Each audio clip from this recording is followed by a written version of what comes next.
The world as we know it has ended, overrun by a sudden global invasion of terrifying entities known as deviants.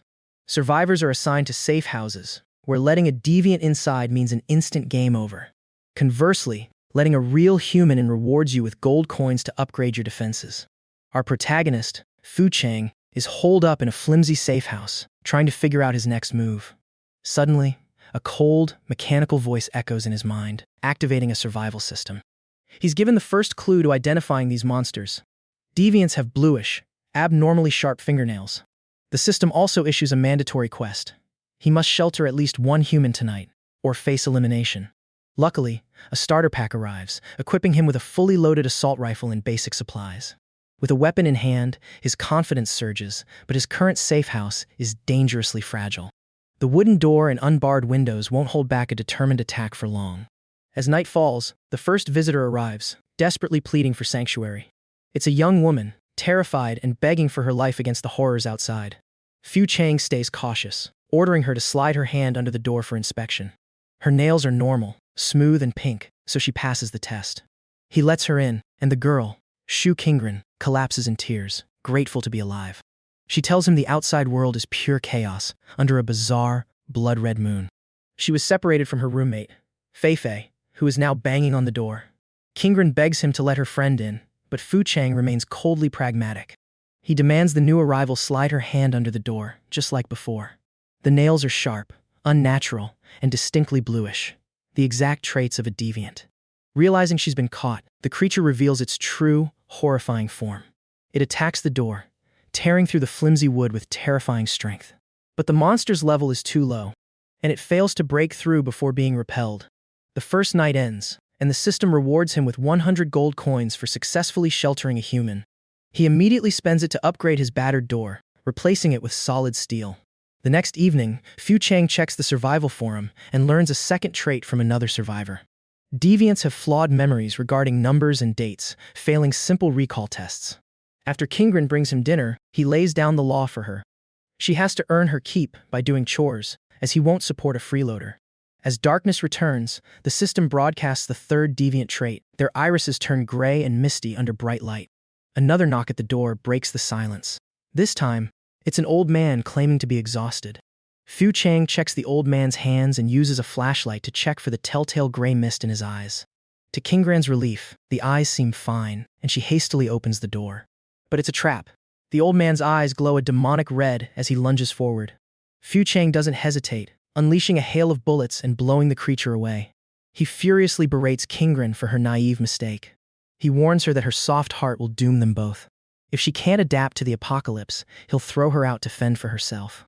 Later, a burly, aggressive man kicks the door, demanding entry with threats of violence. Fu Chang orders him to slide his hand under the door for inspection. He checks the man's fingers. They are blunt and dirty, but definitely human. He unlocks the door, and the thug marches in, acting like he owns the place. Seeing the stockpiled food and water, the thug declares he's taking over the safe house. He orders Fu Chang and Qingren to be his servants, under threat of death. But Fu Chang isn't intimidated. He raises his rifle, unfazed by the thug's bluster. When the thug mocks the gun as a toy, Fu Chang coldly puts a bullet in him.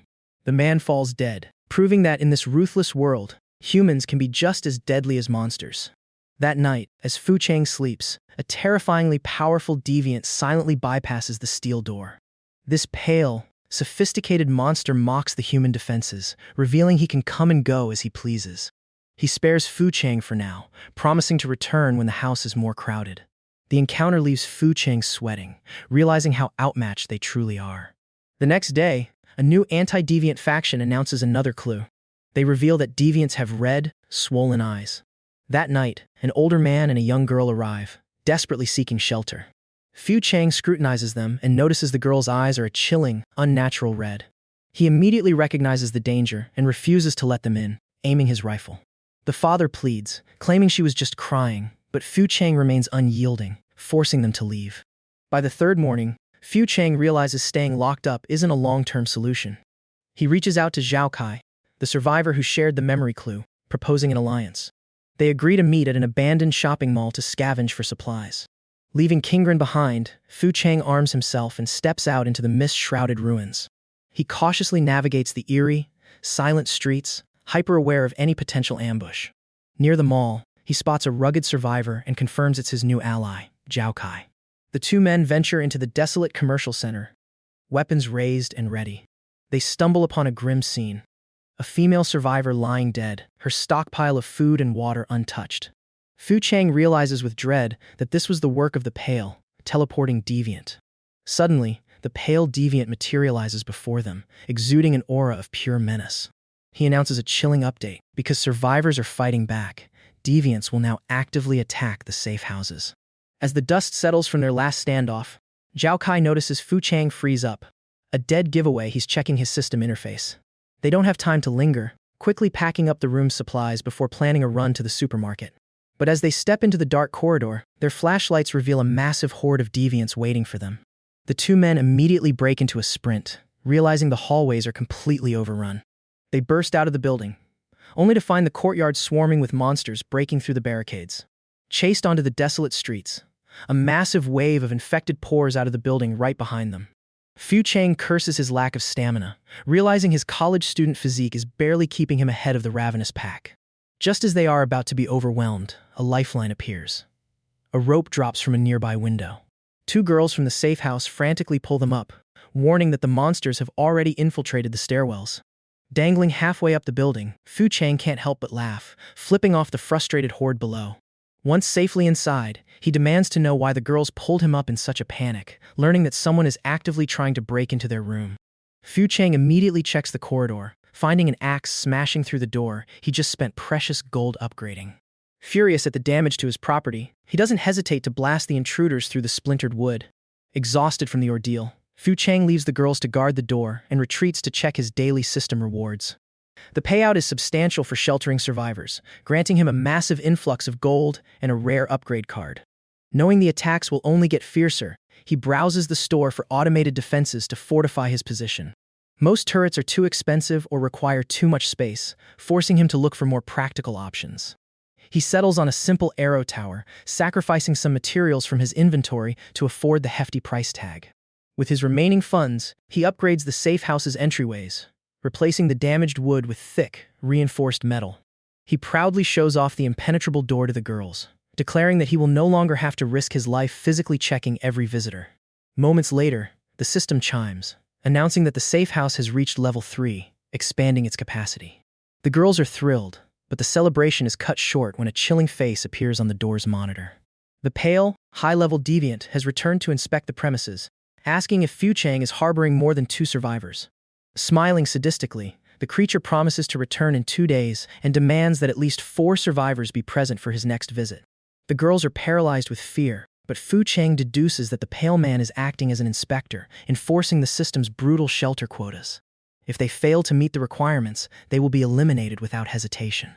He reassures the terrified girls that as long as they stay alive, he will keep upgrading the safe house until it's completely impregnable. The next morning, Fu Chang checks the regional group chat and discovers a grim reality. 70% of the safe house owners have already been wiped out. Fortunately, Zhao Kei's icon is still active, offering a small glimmer of hope amidst the carnage. A global broadcast suddenly interrupts, announcing that a specialized task force called the Chuwei Emergency Response Team has begun operating in the area. The announcer claims these uniformed men are here to investigate the deviants and warns everyone to comply with their orders. While the girls rejoice, believing help has finally arrived, Fu Chang remains deeply suspicious of their true motives. He points out that true saviors wouldn't have waited until the world was already in ruins to show up. He even suspects this mysterious organization might be the ones who created the deviants in the first place. The broadcast also reveals a new method for identifying the monsters. Since they replaced incinerated humans, many bear distinctive burn marks. The system then warns that 5 visitors will arrive that night, putting them all on high alert. Suddenly, a commotion outside draws their attention. A convoy of heavily armed men in hazmat suits rolls into the courtyard. They efficiently gun down the surrounding deviants and begin bagging the bodies for transport. One of the girls rushes to the window to call out for help, but Fu Chang violently pulls her back. He scolds her naivety, reiterating that these soldiers are likely capturing subjects for twisted research, not running a rescue mission. He makes it clear that anyone living under his roof must prove their worth and contribute to their survival. He immediately assigns the newcomer the task of handling the safe house's chores, forbidding her from slacking off. By 11 p.m., Fu Chang is armed and waiting in the dark for the promised visitors to arrive. When the first knock comes, he readies his newly installed arrow tower, aiming it squarely at the door. A grotesque deviant is revealed in the viewing port, and Fu Chang doesn't hesitate to instantly impale the creature. Fast forward to the early hours, and Fu Chang has already dispatched 4 of the 5 expected visitors. All of them were deviants trying to breach his defenses, leaving him anxious about the final arrival. But when the final knock comes, he finds 2 people outside. A man and his girlfriend begging for sanctuary. This throws Fu Chang off. The system said 5 visitors, and this makes 6 in total. As they debate the discrepancy, an old radio on the shelf suddenly crackles to life. The broadcast confirms an error in the previous information, verifying that there is indeed 1 extra person. Surprised that the radio still catches a signal, Fu Chang decides to proceed with the screening, demanding the couple show their hands. He then orders them to strip down to check for the telltale burn marks mentioned in the news. The boyfriend is outraged, accusing Fu Chang of being a pervert, and tries to drag his girlfriend away. But the woman refuses to face the horde outside, choosing to stay and comply by removing her jacket. She reveals a dark, suspicious mark on her arm, which she hastily claims is a childhood birthmark. Lacking physical proof, Fu Chang tests her with a question about an obscure, pre-apocalypse commercial. Knowing deviants struggle with distant memories, he waits for her answer, and she passes the test. Fu Chang lets them in, assigning them the living room floor since space in the apartment is tight. The girlfriend immediately tries to flirt with Fu Chang in hopes of securing a spot in his bedroom. The blatant manipulation disgusts the other girls watching from the doorway, who quickly label her a threat. The next morning, the reality of their situation sets in. With the extra mouths to feed, their food supply is rapidly dwindling. Leaving the women with strict orders to guard the apartment, Fu Chang meets up with Zhao Kai outside for a scavenging run. Entering a ransacked supermarket, Zhao Kai shares a disturbing observation. He saw the Shui task force hauling bodies to a suburban warehouse. Their conversation is cut short when they stumble upon a woman and a young child hiding among the aisles. After confirming they are human, Fu Chang agrees to take them in, ensuring they meet the pale inspector's numbers. However, their fragile peace is shattered when the Shui soldiers unexpectedly arrive at their door, demanding they surrender 1 person tomorrow. Shaken by the ultimatum, Fu Chang desperately tries to message Zhao Kai, but his silence only adds to the mounting dread. As rations dwindle under the weight of 6 survivors, Fu Chang makes it clear that there are no free rides in his safe house. He demands that every member contribute to their survival, assigning the perilous task of checking night visitors to the newcomers. But the harsh reality of the apocalypse proves too much for some, as they cower at the thought of facing the horrors outside. Meanwhile, the looming threat of the Chue emergency response team still hangs over them, demanding a human sacrifice. Refusing to yield, Fu Chang assigns Liu Ruyan to man the newly upgraded arrow tower to bolster their defenses. The danger escalates rapidly when they realize the night's wandering deviants have mutated, possessing terrifying new strength. One of these monstrous creatures nearly shatters the level 3 reinforced door, proving their current defenses are no longer enough. Paralyzed by fear, the new mother begs to be spared from inspection duty, refusing to face the mutating threat. Fu Chang's patience snaps, furiously reminding them that survival requires risking their lives, not just hiding behind his walls.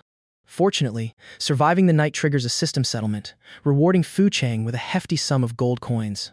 However, he quickly discovers a critical flaw. His safe house's limited capacity prevents him from earning rewards for all his survivors. He realizes that to maximize his gold income, he must urgently upgrade the sanctuary's comfort level and expand their living space.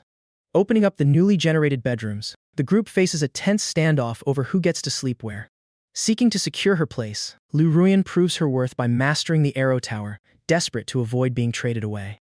Fu Chang reassures her, promising that her newfound skills guarantee she won't be handed over to the mysterious military squad. Suddenly, their attention is drawn outside as heavily armed Shui vehicles surround a nearby apartment complex. Before the squad can breach the building, a massive explosion rips through the structure, devastating the military unit. Watching the carnage, Fu Chang questions what invaluable prize could drive the Chue team on such a suicidal mission. Moments later, a desperate knock echoes at their door as the battered remnants of the Chue squad beg for sanctuary. Fu Chang cautiously lets them in, coming face to face with Captain Feng Hu, who admits their operation was a complete disaster. As if things weren't bad enough, the system abruptly announces it will no longer identify disguised deviants for the survivors. Panic sets in as Zhao Kai sends a frantic message, revealing a deviant has already infiltrated his shelter and slaughtered his group. Realizing his ally is trapped in a doomed safe house, Fu Chang accepts there is nothing he can do to save him. The tension spikes when a cryptic radio broadcast suddenly crackles to life, chillingly declaring a twisted victory. Recognizing this as a dire omen, Fu Chang warns his weary group that an unprecedented wave of enemies is approaching. The attack begins instantly as a horrific, slime-covered claw violently smashes through the door's observation window. A monstrous mutant attempts to force its way inside, its grotesque limbs thrashing as it tries to breach the lock. Without hesitation, Fu Chang and Feng Hui grab heavy cleavers, desperately hacking at the invading appendages. Lu Ruyan seizes her moment, unleashing a lethal volley from the arrow tower that neutralizes the immediate threat in the corridor. Impressed by the tactical precision, the Chue captain acknowledges the deadly efficiency of Fu Chang's ragtag team. But the momentary relief is shattered when the pale deviant materializes right inside their living room without warning. The sinister entity mocks their struggle, ominously hinting that his next inspection will demand far more than just a body count. Forced into a grueling war of attrition, the group barely survives a relentless onslaught of 4 consecutive deviant waves. As dawn finally breaks over the blood-soaked apartment, Fu Chang directs the exhausted survivors to clear the gruesome aftermath. Gazing out at the devastated city, he hardens his resolve, ready to lead his people through whatever apocalyptic nightmares come next.